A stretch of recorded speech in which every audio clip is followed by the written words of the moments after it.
Hello, I am Sandy Spady with the Power Up Talk Show, a talk show where we bring together community leaders and inspirational people that are making a difference in the world. Before I introduce our amazing guest, we always like to start it off with Deion Bass, Songbird Cocktails. Hey, Sandy, how's it going? Hey, Deion. Well, man, I'm having a wonderful day, and when I have wonderful days, I like to have my two favorite fruits in one drink. My two favorite fruits are strawberry and watermelon. Yum. And let me tell you what, I got a strawberry and watermelon gimlet coming up here for you. We're gonna just go ahead and get started. And we're gonna start with, normally you would use a lime cordial.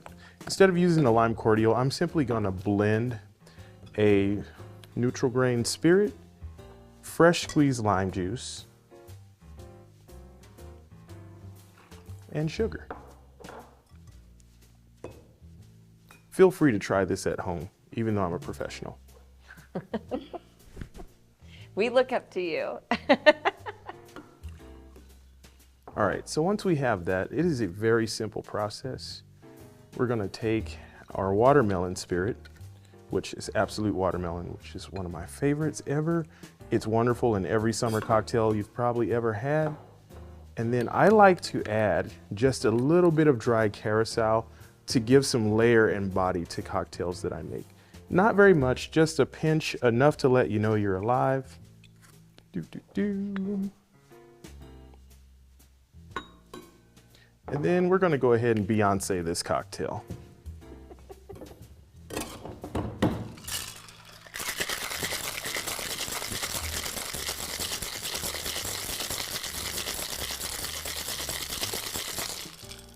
Now, as you can see, my glass is already garnished, which makes it very easy to pour and just make something super beautiful and ultra delicious. Also, let's say you don't like a strawberry or a watermelon flavor. You can really combo just about anything and it will turn out beautiful and delicious. Cheers, Sandy. Cheers.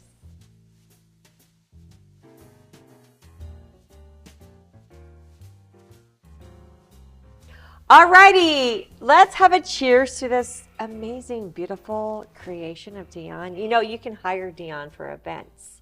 He is hireable, and look at this. It's great, right? Cheers, my beautiful friend. All right, we got to try this. Ooh, scrumptious. We're so spoiled, Deion. I love my guest. She is a little mighty little spirit of an angel of coffee lovers in Omaha, Nebraska. Brianna Pearson. I said it right? Parsons. I knew I was screwing up. Okay. She loves me anyway. She is so amazing. She has coffee moments in Omaha. Now, I don't know if you realize this, audience. There's what, 85 coffee shops about? The number goes up to at least 80, 89 right now. Who would have known we had 86 coffee shops? Share with the audience your little greatness. Besides being a coffee shop guru, she's a photographer for One with Voices, a photographer of nature and people, and she also goes on tours of coffee shops. Brianna, I'm so excited to have you. She was a speaker. We have so much to talk about. Just hold on to your socks, ladies and gentlemen. First of all, tell us about the coffee moments. Yes. So my coffee shop moments, it started in 2022. I was working remotely and I got bored at working at home. And so I just started going to random coffee shops nearby and started working there. And my background is in social media marketing, so I love promoting local and just using branding to promote local as well. So I just started taking photos of coffee shops and then posting a little bit about it on my social media. And from there, I wanted to incorporate more writing into it because I love writing and sharing stories. And so then I would interview the owners if they're available or set up a time to interview them. And then interview them and kind of share their story on social media with a video / photos to go along with the post. And then from there, I just made it a mission to go to all the coffee shops in Omaha and the Omaha Metro, including like Elkhorn, Papillion, La Vista, Ralston, all the surrounding areas, And since the beginning, I've been to 75 currently. And on the master list that I have ongoing is 89. So, and that includes like even like pop-up coffee shops, like in like the little like trailers Yeah. or coffee trucks. And that also includes some smaller cafes that aren't complete coffee shops, but they offer a lot of coffee items and the same vibes. So that's kind of also why I feature it. And then I just love supporting local that way. And I love the environment, the atmosphere, just everything related to coffee shops. So basically, one day you were bored, and I need to get out of this house and meet people. Yes. Started attending coffee shops. And what I love about coffee shops, audience, is that it is bringing people together. You can watch people, you can see what's going on, you can meet a friend. I am in love with our coffee shops because it brings people together. And of course, I'm your hospitality queen. What is the status? Like, where do you want to bring this? I see that you have tours now. I feel like you are just going to go up a level every step you take. I feel like if you open up a coffee shop, call Brianna because she's going to promote it. Like, what? Tell me about the tours. So basically what I do, so I have a list of all the coffee shops.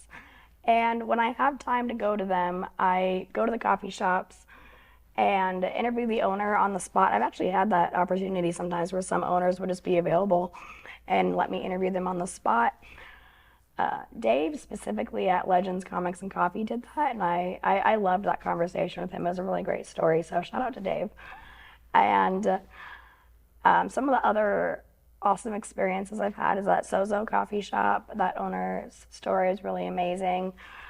And if the owner isn't available at the time, then I'll kind of get their contact information and maybe set up a time to interview them and then make like a short video out of it because I take photos and video of the shop and promote the information about the shop locally.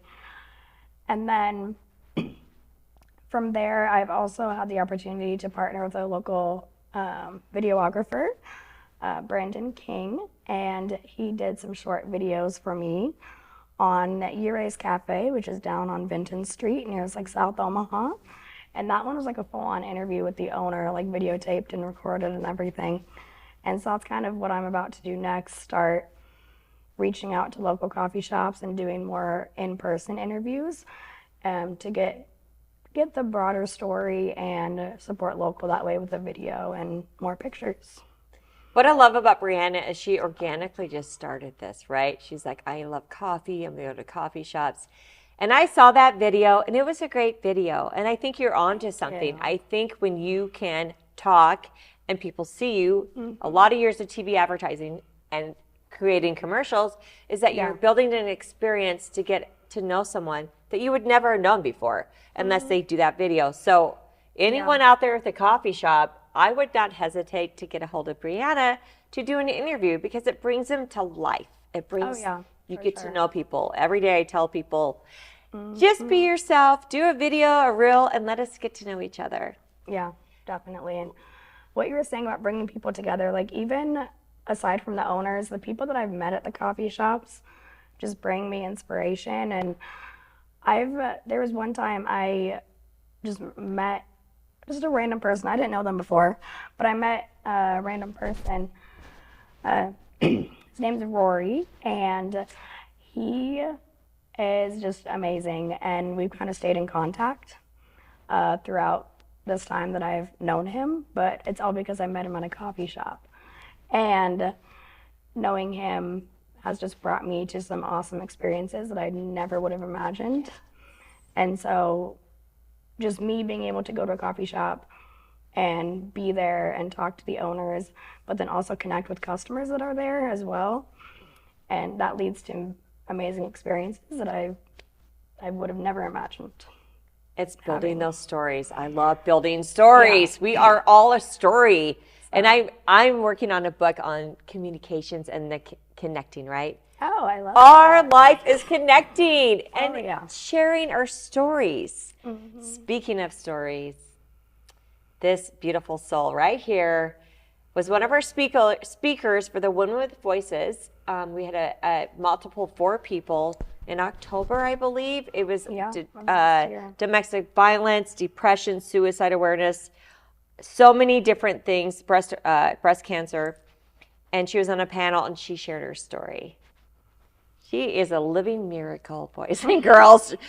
Please share the audience. If you notice, she kind of talks a little bit more quiet, but that's part of her story. Please, Brianna, and as much time as we have, right? Yeah. Share with the audience because other people have dealt with that. And share with the audience your journey.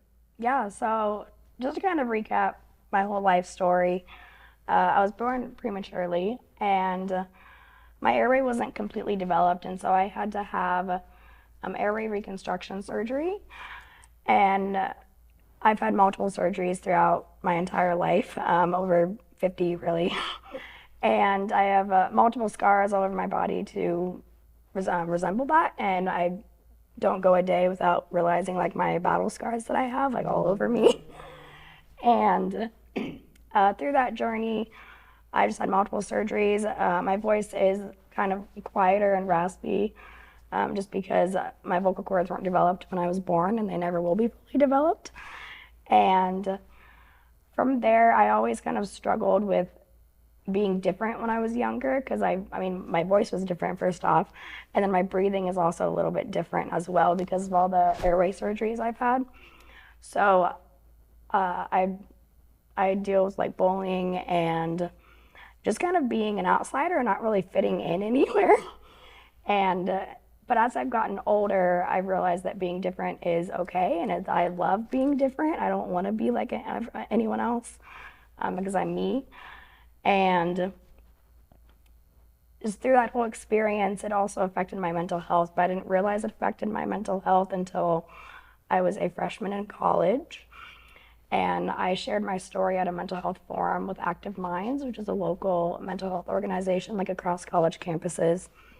And there's a professor there, her name's Katie, and she helped me kind of not rewrite my story, but like revamp it in a way that's shareable to others, that relates to my mental health.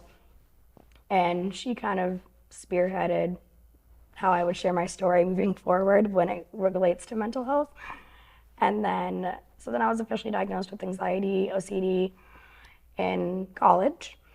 And that kind of explained why I was so anxious and how I kind of thought those struggles throughout my life. Because I'm like, oh, like the traumas from the hospital and being different and being bullied and all of that, it just kind of all came together when I realized like, oh, I have anxiety and OCD.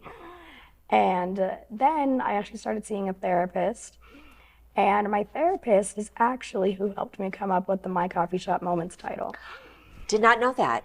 Yeah, so before My Coffee Shop Moments became a thing, I was just posting about the coffee shops, but then I'm like, okay, I'm getting a lot of coffee shops here, and I really want this to like belong to something and not just have it be just random coffee shops. So I was telling my therapist about it one day, and I was also telling him about how some areas in my life weren't exactly how I thought they would be. And he was like, well, what makes you happy? And well, going to coffee shop makes me happy. And he's like, well, find more of those moments that make you happy like coffee shops do. Find those other coffee shop moments in your life that make you happy the same way coffee shops do. And so that's how My Coffee Shop Moments came to be. And now when I think of things that make me happy, I'm like, oh, it's just like another My Coffee Shop Moment thing. And that's kind of how that all started, the My Coffee Shop Moments. And yeah, and then more recently, I didn't share this at the Women with Voices event because it didn't happen yet. But a whole other medical part that I recently had was having seizures, and so that also has affected my mental health a little bit more, but it's also given me so much strength and resilience, because I'm huge on resiliency and mental health, to keep pushing forward and keep going after my dreams and goals, because I've had the airway surgery stuff and then the epilepsy stuff where it was more than once in my life where I've been like unconscious or lack of oxygen, basically. Yeah. So I'm just on a mission to just go forth with my dreams now and build more resilience and strength along the way. That's beautiful. Yeah. What's great that you share this, right? Some people want to hide it and they don't want to, share what they go through. Is she not like a mighty warrior? I just fell in love with you because you're so soft and you're so caring and loving, but she's so mighty. She has gone through so much. She was a size of a Beanie Baby or smaller. What was that picture? A pound and 9 ounces. A when I was pound born. and 9 ounces. Ounces. I can't speak. That's beautiful. And think where you're at today. But she had a journey of all these surgeries. And it could be depressing. And like you said, she was bullied, right, when you were young, because they were like, what's wrong with you? You're different. Yeah. And look how she's overcome all of this. She spoke at a One with Voices. She spoke at other events. And she's taking joy of an everyday coffee shop that she knows it's bigger than a coffee shop. Mm-hmm. Yeah. Now, let's talk about, she's also a photographer, an amazing photographer. Let me share that with the audience. Share with everyone, what made you start your photography? So I was 12 years old. I was in middle school. And I took a photojournalism class because the other electives didn't sound fun to me. So then I got into the class and I was like, okay, well, I don't know what this is going to be about. But my teacher started teaching us about photojournalism and the different aspects of photos and storytelling through photos. And then we started actually getting hands-on experience with the actual camera, and I just kind of fell in love with it from there. And at the time, my parents got me a point-and-shoot camera for my 13th birthday, so I used that. And then I started using my dad's camera for the longest time. And then I just kind of started building out my photography portfolio from there. I established myself as Brianna Marie Photography come high school because I started getting paid gigs in high school. Wow. And then throughout college, it was kind of off and on just because I was at college and focusing on school at that point.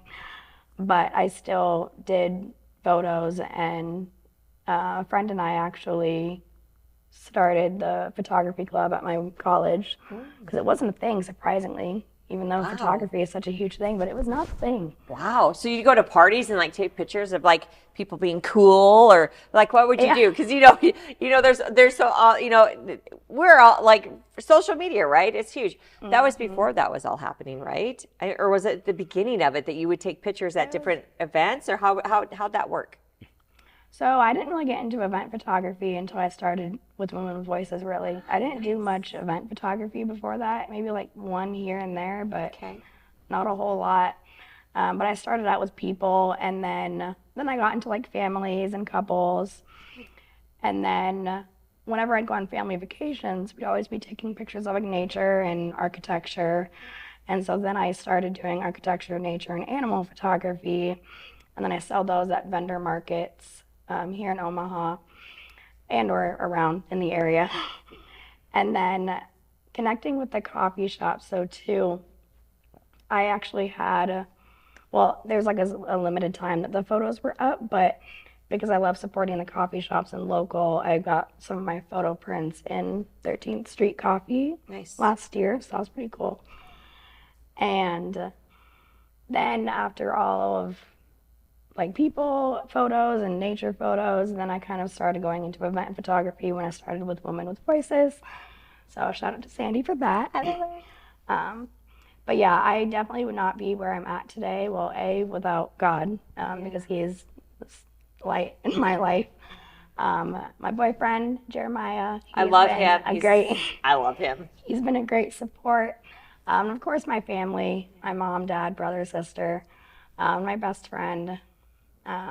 Savannah as well. She has been a great light in my life, and all my other friends that I have, and just loved ones out there. So those are definitely my biggest supporters out there. But yeah. I love to share your experience, right? Your journey. Yeah. So if there's anyone in that audience that are getting bullied right now, that are maybe going through an autoimmune disease or epilepsy or something out there that they're like, I'm all alone. No one else is going through this. What can you share with the audience for that they know that they're not alone, right? You felt alone at one point. What was it that you would want someone to share with you that says, hey, it's okay? I mean, definitely finding your group of people that are like right for you and support you and love you, and knowing that they won't judge you or anything like that, and being in a supportive group of people. And that, I mean, that's like including family and friends, but like also finding like the network groups in your community. I mean, there's so many different networking groups. I mean, there's networking groups for like professionals, for young adults. There's also like support groups for like mental health. And maybe joining one of those groups, and because everyone there is there for the same reason. And so meeting people that way, and or just going out to a coffee shop and even just talk to someone new. I mean, you never know where you're going to end up if you just talk to someone new. I mean, within reason, of course, but one of my favorite stories is like I met someone at a rooftop networking event, and we randomly started talking about photography, and he ended up needing someone for an event, and then I was taking photos at his event later that year. And it was just I wasn't even really there for networking. Specifically, I was there with some of my friends that were there for the event. But then we just got to talking, and it was a really cool experience. And that's why connecting and networking, it's all about building relationships. Oh, yeah. And I love relationships. I love people. How can you share, let's say, some things like bullying? It's so real, especially with social media, right? It's so real. How did you cope with that? Like, what's the one thing? I mean, did you go home and just, did you tell your parents? Did you not tell your parents? Did you tell your counselor? Like, as a young girl, how do you do that? Well, I mean, as a young girl, I didn't really know exactly what was even, I mean, I knew it was bullying, but like, I didn't know like why I had so much anxiety and stuff at the time, because I didn't realize that till I was older. But when it came to the bullying, I mean, talk to my close friends or family about it, and or seeing a therapist or counselor is also really helpful. And if you don't have access to one of those, definitely finding one of those support groups that you could potentially be involved in, and know that you're not alone in that group. Because sometimes when I wouldn't have access to a therapist for whatever reason, I'd go to my friends or go to a local Women with Voices and talk to women there and find out like, oh, we have more in common than we think. And just having that community of close-knit people that are there to support you and not bully you. Yes. We do not allow bullies at Women with Voices. Yeah. It doesn't happen. If you can't be nice, just don't come. Yeah. How did you feel? Because she was a speaker at Women with Voices. How did you feel after you spoke? Did that free you? I mean, you spoke before, but being among women, how did you feel afterwards? It was really powerful because that story that I wrote, I kind of wrote it differently than what I've shared in the past. And so that was my first time sharing that specific story. And it felt very freeing because I'm like, oh, I found a new way to share my story to help other people and share more of an experience of how it related to mental health specifically. And so then it would open up to inspiration for not just individuals like living with mental illness, but individuals like living with mental illness and also experiencing struggles of like being a hospital patient, or especially as a child. I was mostly in the hospital when I was a child. And so that was a whole other experience in itself because I didn't really have all the like experiences that children had, because sometimes I'd have to go to hospital visits, or for the longest time my parents had to take around like oxygen tanks with them because I had to have oxygen, and it would just be hard to do all of that. So. Well, is she not just amazing? You're amazing. Come here. Oh, thank you. I appreciate that. Remember to find her at the coffee shops. If you have to find Brianna, find her at the coffee shops. Be on her tour for the coffee shops. and just thank you for being a guest. Thank you. You are I wonderful. appreciate it. Remember, audience, that no matter what you do, you're not alone, that there's a group out there that needs you, that if you're feeling bullied, don't do it alone. Someone cares, we care, and just find the right people, find the right counselor, find the right program. But you don't have to be in the world alone anymore with the world we have with social media and with our great community. So thank you again for sharing. Yeah, thank you. And go make a difference. Be the change maker. Be that one person, because things can change and it creates a ripple effect of greatness. Oh, yeah. That's very true. Thank you. Have a great, great day.